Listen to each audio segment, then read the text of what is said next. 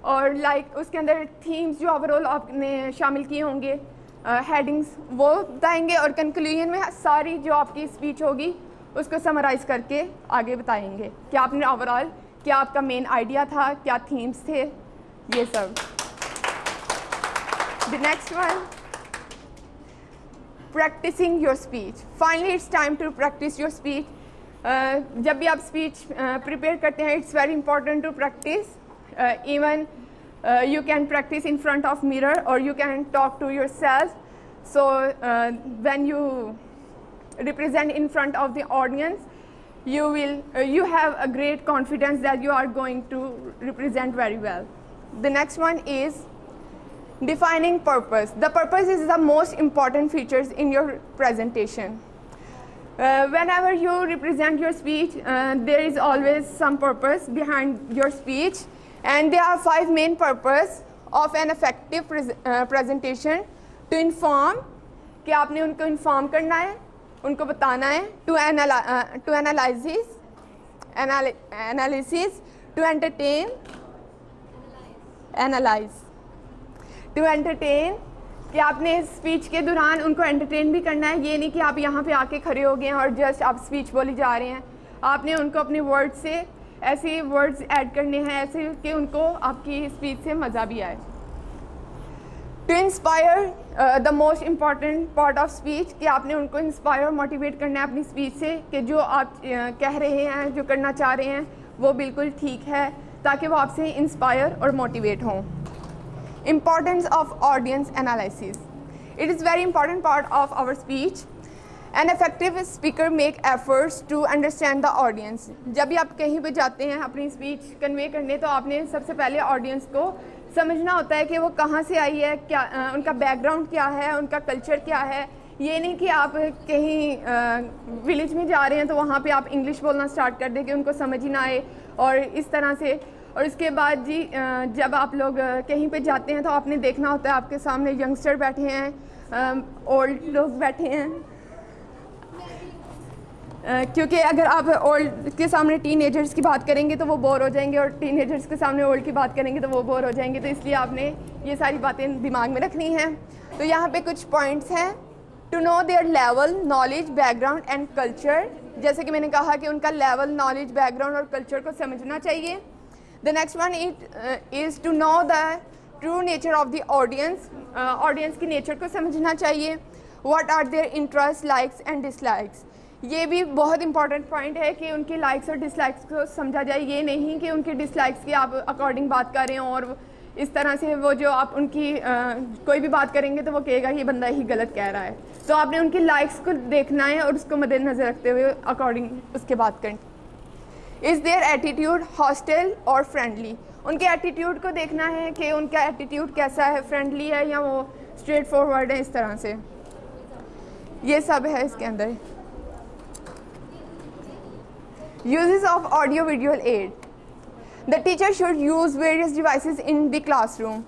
These devices are called audio visual aids. Types of visual aids: projector, power point, white اور black board, charts, videos. ان سب کا آپ کو پتا ہوگا کہ کلاس میں لیکچرز کو انٹرسٹنگ بنانے کے لیے ٹیچرز ویژول ایڈز استعمال کرتے ہیں, جس میں آپ کے سامنے سب سے پہلے اگزامپل یہی آ جاتی ہے. LED آپ کے سامنے لگائی گئی ہے, پروجیکٹرز لگائے جاتے ہیں, چارٹس لگائے جاتے ہیں, بورڈ پہ آپ کو سمجھایا جاتا ہے. یہ سب جو ہے ہماری پریزنٹیشن کو مور انٹرسٹنگ بناتا ہے. Features of oral communications.